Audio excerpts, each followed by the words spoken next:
Bom, bem-vindo à nossa videoaula número 2 da disciplina de Administração da Produção e Operações.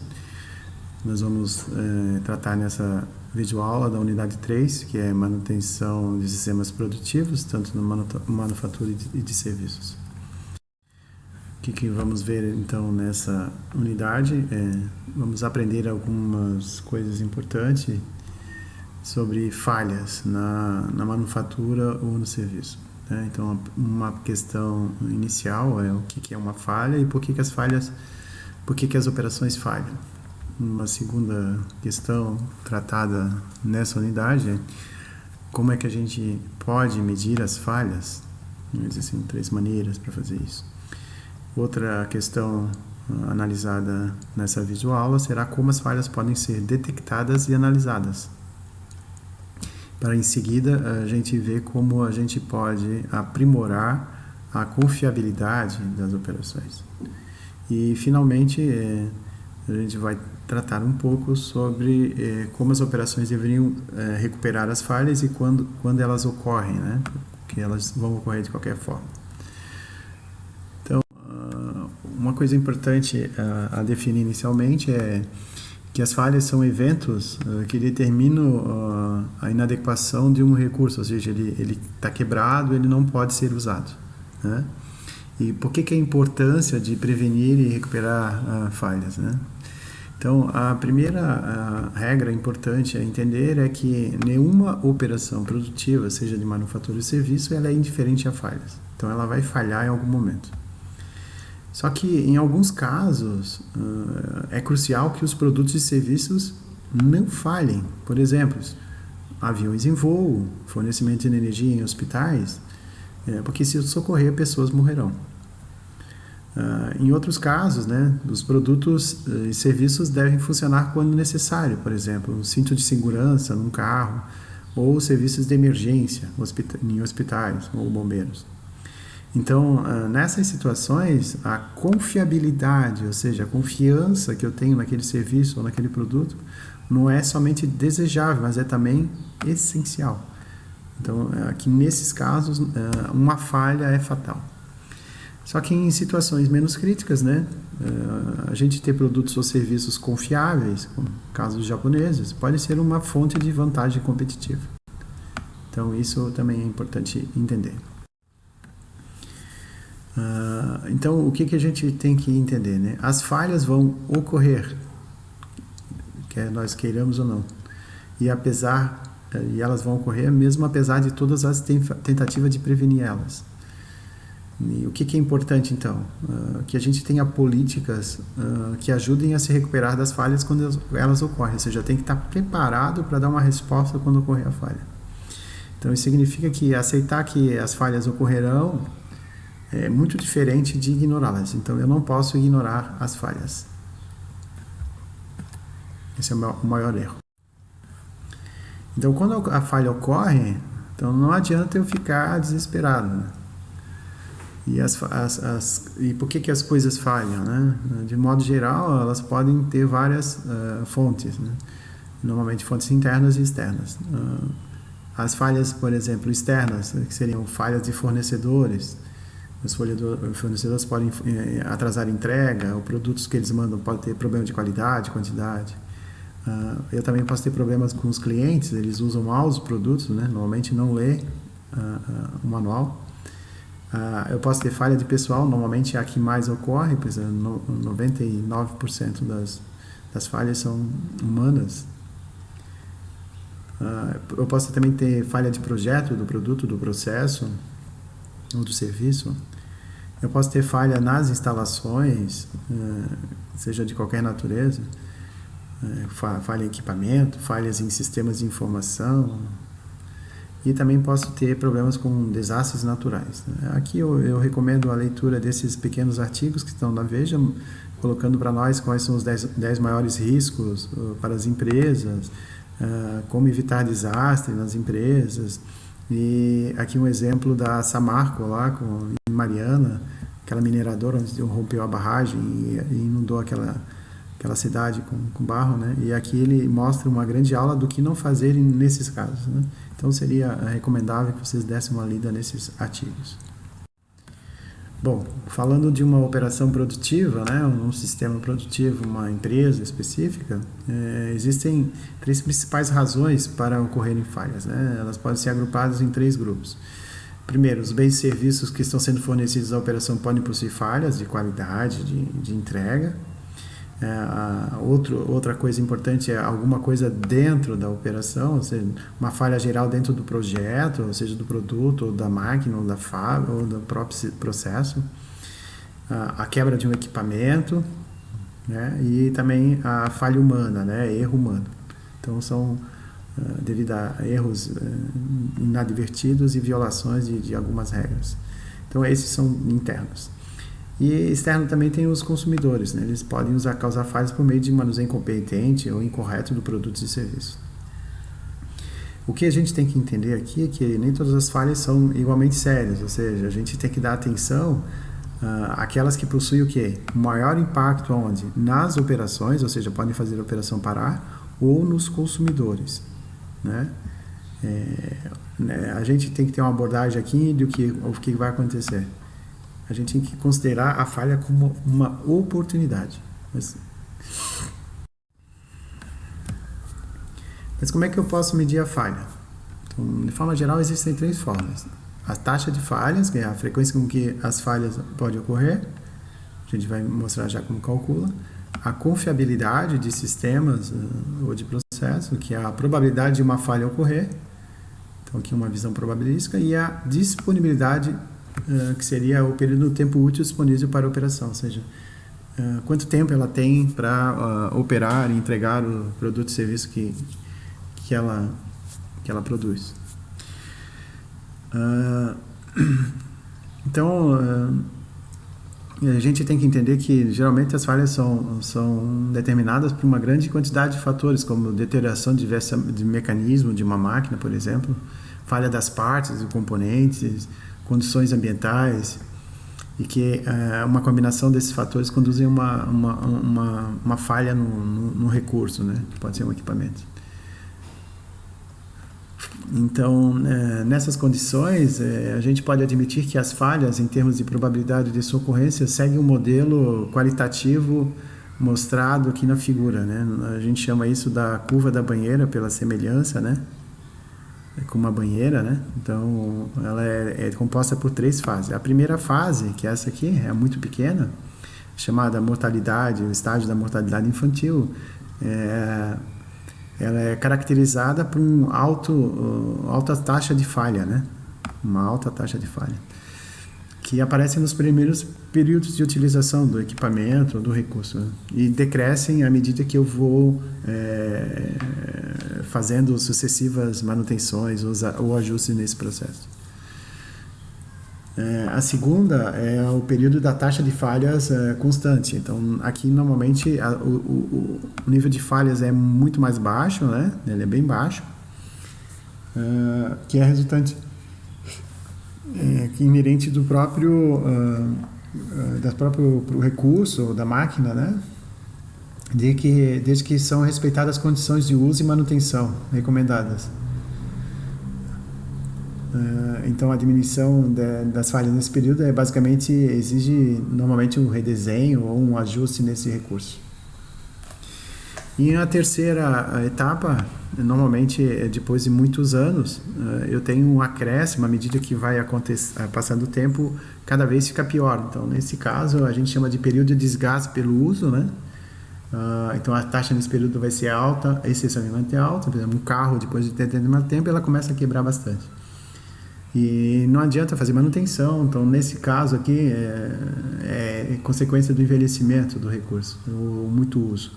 Então, a redução da taxa de falha nesse período exige, então, ou a substituição do recurso ou a sua reforma. Então, essa curva aqui da banheira, né, que é a taxa de falhas, que ela vai normalmente seguir as curvas variam de empresa para empresa, dependendo dos recursos humanos e da tecnologia que eu uso nessas operações. Então, vamos ver como é que a gente pode calcular agora as fórmulas para calcular a taxa de falhas. Então, a taxa de falhas, por exemplo, a frequência com que uma falha pode ocorrer, ela pode ser calculada em percentual, nesse caso aqui, e aqui nesse caso é tempo, né? Então aqui, quando eu quero percentual, é o número de falhas que ocorreu sobre o total de produtos que eu testei, vezes 100 vai me dar um percentual de taxa de falhas.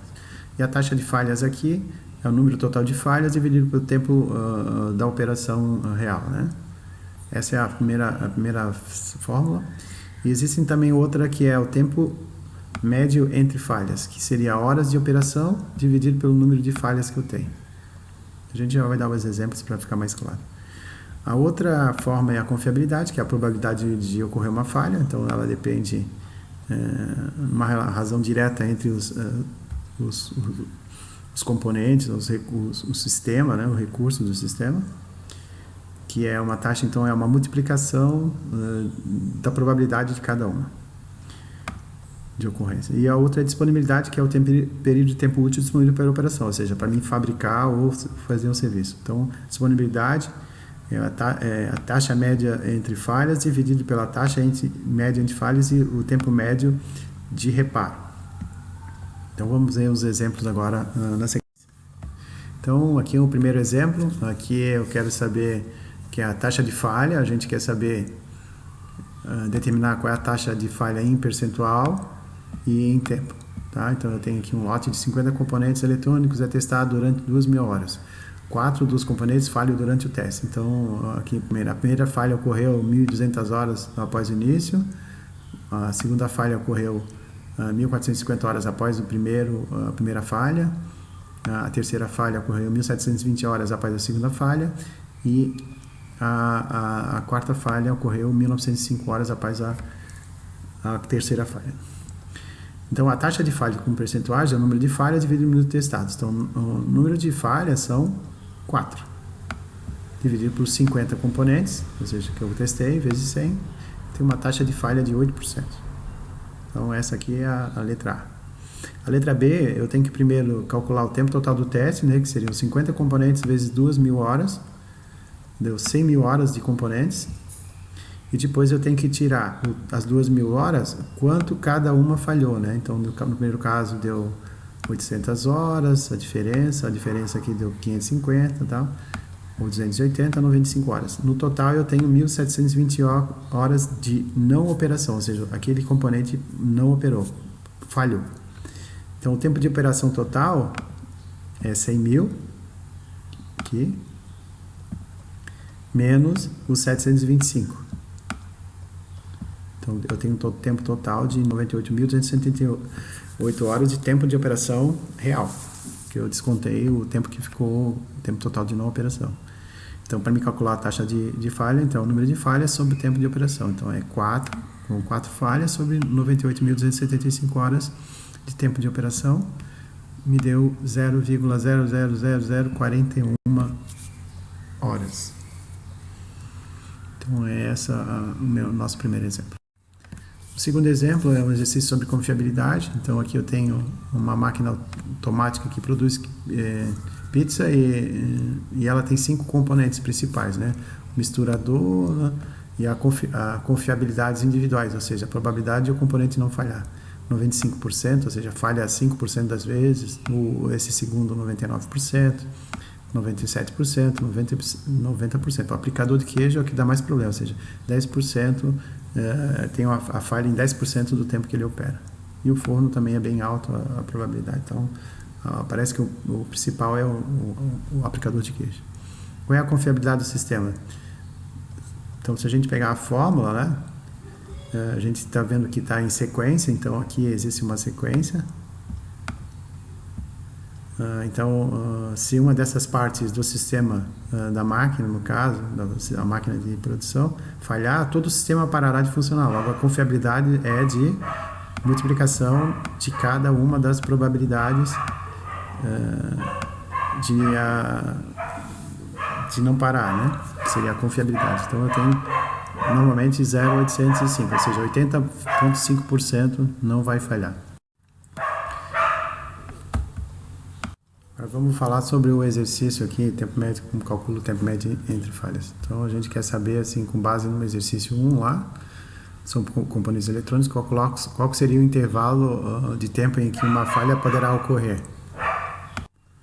Então a gente sabe que do exercício anterior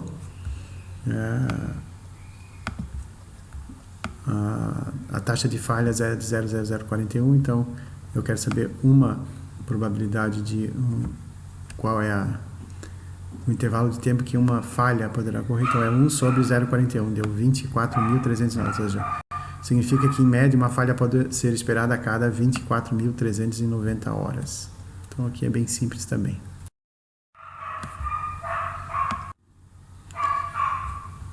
Agora vamos fazer o exercício sobre disponibilidade. Então aqui é uma empresa que produz cartazes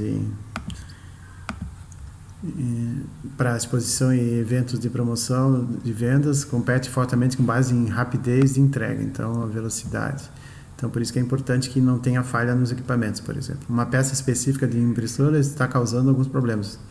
Então os dados levantados que o tempo médio entre falhas é de 70 horas e o tempo médio de reparo é de 6 horas. Então, pegando a fórmula, 70 dividido por 70 mais o tempo médio de reparo, vai dar 92% de disponibilidade do equipamento funcionando, ou seja, 8% ele vai estar parado. A empresa discute seu problema com o fornecedor e ele apresentou duas propostas. Então, a primeira seria fazer uma manutenção preventiva a cada final de semana e com isso o tempo médio entre falhas seria de 90 horas. Então, em vez de 70 que a gente usou lá em cima, agora a gente vai usar 90 horas. 90 mais o tempo de reparo continua 6. Deu 93,8% de disponibilidade. A outra forma seria contratar um serviço mais rápido e reduzir o tempo de reparo para 4 horas. Então, aí a 70 continua o tempo médio entre falhas, mas eu vou fazer mais rápido. Então, nessa condição eu tenho uma taxa de disponibilidade muito maior, 94,6. Então, a disponibilidade seria maior se a gente contratar um serviço de reparo mais rápido, onde o tempo médio de reparo de 6 cair para 4 horas. Bom, vamos também agora falar um pouquinho sobre detecção e análise de falhas.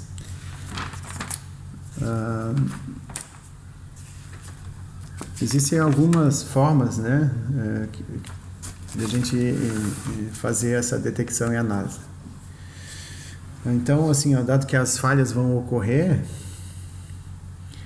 em termos práticos, os gerentes de produção e operações devem primeiro compreender quais as falhas estão ocorrendo na produção e por que elas ocorrem.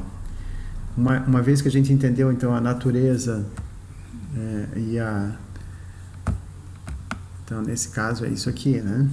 E uma vez que a gente entende a natureza de todas as falhas, a segunda tarefa é analisar as formas de reduzir a probabilidade de falhas ou minimizar as consequências da mesma. Tá? E após isso, né, a terceira tarefa seria o quê?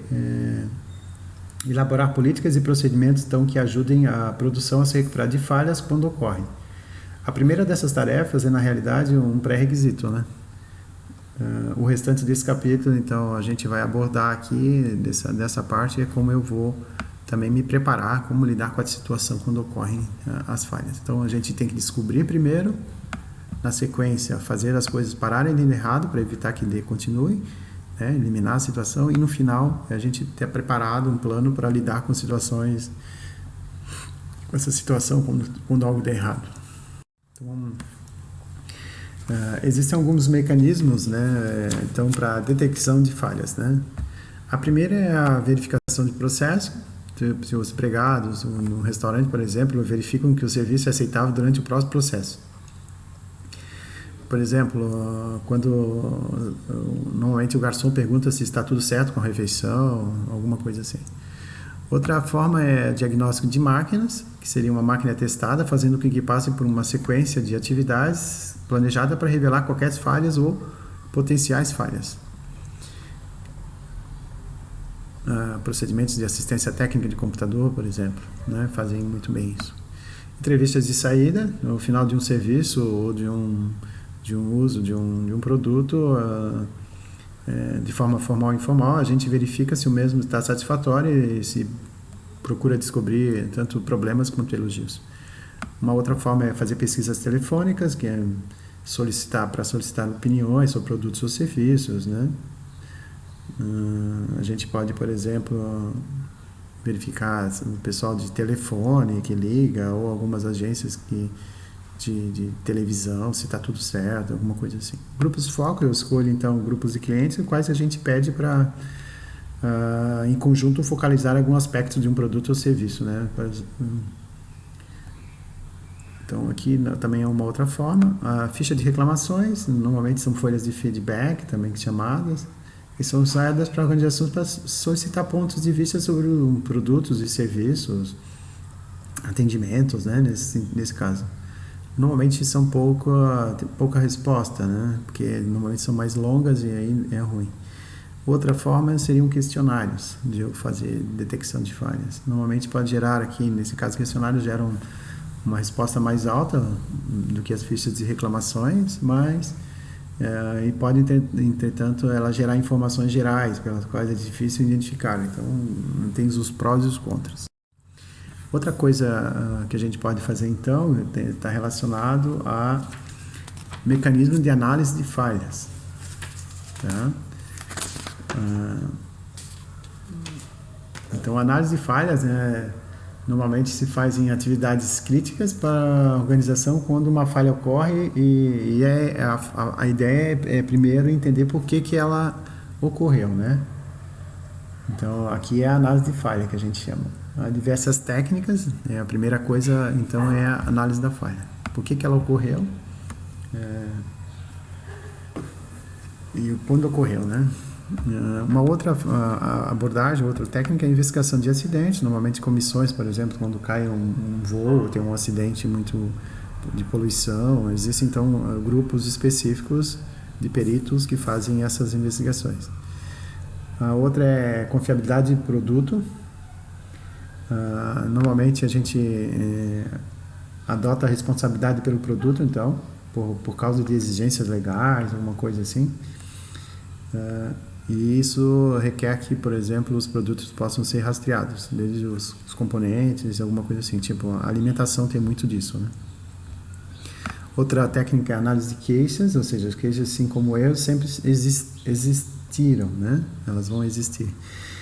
São cada vez mais vitais como fonte de informação sobre erros, barata e facilmente disponível. Então, normalmente queixas e também os elogios precisam ser considerados seriamente, né? Então, é uma forma de tu analisar as falhas, né? Outra forma é a análise de incidentes críticos, que são... a gente normalmente exige aqui que os clientes identifiquem os elementos dos produtos ou serviços que acham particularmente satisfatórios ou não satisfatórios. Então, o cliente é envolvido. Existem algumas outras técnicas, como o FMEA, análise de efeito em modo de falhas, que é uma técnica de engenharia e geralmente o objetivo aqui análise é identificar as características do produto ou serviço que são críticas para vários tipos de falhas. Então, normalmente 3 perguntas-chave são feitas, né? Qual a probabilidade da falha acontecer, qual seria a consequência da falha e com qual probabilidade essa falha é detectada antes que afete o cliente. Então, aqui são alguns mecanismos para análise de falha. A outra então, tarefa é melhorar a confiabilidade das operações. Então, a gente pode fazer isso eliminando do projeto os pontos de falhas da operação, então já na fase de projeto, testando ele. A gente também pode usar construir redundância na operação, ou seja, equipamentos, backups, né, que seriam equipamentos que eu teria 2, ou seja, um falha eu posso botar o outro em operação e não para a minha operação. Uma outra forma seria dispositivos para prevenir falhas, a gente chama isso de pokayokis, porque é japonês. Normalmente pokayokis existem em vários equipamentos já que a gente usa, por exemplo, forno de micro-ondas só liga se tiver a porta fechada. Eu vou no banco sacar o dinheiro, eu só posso sacar o dinheiro depois que eu tire o cartão da máquina para não esquecê-la. Então, esses são dispositivos à prova de ouro. Uma outra muito comum na produção é a manutenção de equipamentos físicos, né? Que a gente vai trabalhar um pouquinho agora. Então, o que é manutenção? É o termo usado para abordar a forma pela qual as organizações tentam evitar as falhas, né? ao cuidar de suas instalações físicas, então dos recursos físicos, né, para que eles não falhem. Então é a forma mais comum por meio da qual as operações de produção ou de serviço tentam aprimorar a sua confiabilidade, né? Então a manutenção é importante de equipamentos e esse tipo de coisa, máquinas e equipamentos. Existem 3 tipos de manutenção. Manutenção corretiva, ou seja, a gente usa o equipamento até eles apresentarem um defeito, então conserta. Essa é a mais comum que existe nas empresas e é a que normalmente é mais cara. Existe a manutenção preventiva, então realizar a manutenção regular dos equipamentos, mesmo que não apresentem problemas. Então aqui eu faço uma manutenção preventiva, ou seja, eu tenho um plano, toda semana, todo mês eu faço uma revisão em determinado ponto da máquina, né? Então é bom entender que a corretiva normalmente eu posso fazer para itens mais baratos da máquina, enquanto a preventiva para coisas mais caras, né? Ou seja, um eixo, uma lubrificação, uma coisa assim. E existe também uma manutenção preditiva, ou seja, eu prevejo, né, através do monitoramento, usando sensores ou algum outro equipamento, para tentar prever quando eles podem apresentar problemas. Normalmente, por exemplo, existem hoje os carros que já indicam onde estão os problemas, ou existem máquinas com sistemas eletrônicos que a gente consegue prever isso. Aí a abordagem de manutenção, a gente tem aqui a TPM, que é a manutenção produtiva total, que é Total Production Management. Ela é realizada por todos os empregados, atividades de pequeno grupo, então cada um é responsável. Então existem algumas características específicas, né? Então aqui a gente chama também de manutenção autônoma, ou seja, o próprio operador faz isso. Então, ela é análoga à abordagem da gestão pela qualidade total, ou seja, ela é integrada e feita por todos, né? Então algumas metas bem importantes aqui: melhoria de eficácia do equipamento, realizar manutenção, a nível de conserto, nível de prevenção de melhoria, no próprio equipamento, planejar a manutenção, treinar todo o pessoal em atividades de manutenção e conseguir gerir o equipamento desde o início, do início, né? Normalmente através de checklists de verificação. Como se fosse fazer um voo de avião, então faz um checklist para ver se está funcionando. Então a manutenção, essa é uma abordagem bem comum nas fábricas. A outra tipo de manutenção a gente chama manutenção centrada em confiabilidade, que usa aí padrões de falha para cada tipo de motos, né? De falha, de uma peça ou sistema para editar a abordagem da sua manutenção. Aqui a ideia é que não podemos evitar as falhas aconteçam, então elas dão importância relativa para cada tipo de falha, e aí tu pode usar alguns tipos de manutenção para cada tipo de falha. Não é muito comum nas nossas operações. Agora, que uma coisa bem importante que a gente tem que entender, vocês que querem ser gestores, é a questão de recuperação de falhas, né? O que eu faço quando as falhas de fato ocorrem, né? Na verdade, eu tenho que estar preparado, né? E isso indica o seguinte, que todo tipo de operação, seja de manufatura ou serviço, elas podem beneficiar-se de uma recuperação bem planejada, ou seja, eu consigo reagir muito bem aos problemas. Então, normalmente eu uso o quê? Procedimentos de recuperação já prontos, e esses procedimentos formarão as percepções do cliente a respeito das falhas. Então, por que isso é importante? Porque normalmente não é necessariamente a falha em si que leva ao condicionamento, mas frequentemente a resposta dessa organização à falha, né? Então, por exemplo, meu produto tem uma falha e o cliente reclama, eu troco para ele imediatamente.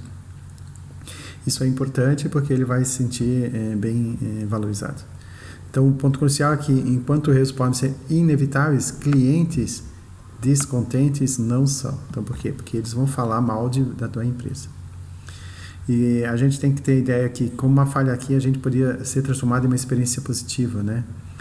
Então, uma boa recuperação pode transformar clientes frustrados em clientes leais. Então, existem vários exemplos de que isso aconteceu, né? Uma falha, por exemplo, no atraso de um voo, e em seguida já foi informado e já adequado outro avião para que isso acontecesse. Então eu tenho que fazer um planejamento, né? São os procedimentos para que quando ocorrerem as falhas, eu me recupere delas. A gente pode então contornar as falhas de forma a minimizar o efeito, né? Esse é sempre o foco, sobre os clientes principalmente, ou mesmo para transformar a falha em uma experiência positiva para esse meu cliente, Tá? Então, existe um modelo que é descobrir, atuar, aprender e planejar. Então, descobrir os fatos, o que aconteceu, quais as consequências, por que ocorrem as principais falhas, né? Depois atuar, informar, contar, conter, parar. Ou seja, eu vou atuar nas falhas, depois eu vou aprender com as falhas, encontrar a causa raiz, fazer prevenção, nem que seja para melhorar o projeto de engenharia do produto, alguma coisa assim. E eu também, no final, planejar as possibilidades, quando ocorre aquela determinado tipo de falha, as possibilidades de resposta. Ou seja, eu faço um planejamento da recuperação da falha. Uma outra forma importante que a gente tem que entender, principalmente agora, né, com essa visão de cadeia de suprimentos ou redes de produção e operações, é a questão da gestão de risco para garantir a continuidade do negócio. Porque a ideia aqui da gestão de risco é evitar e recuperar operações e eventos, ou seja, alguns desastres, e ao mesmo tempo que manter o negócio funcionando, ou seja, não pode parar. Então, isso é importante, principalmente agora, porque quando as minhas operações estão cada vez mais integradas, ou seja, redes de produção e operação são mais independentes, né? Uma falha numa dessas pode levar a falha para a empresa, né? E a questão aqui também de tecnologias integradas, né? Estou com softwares todos integrados.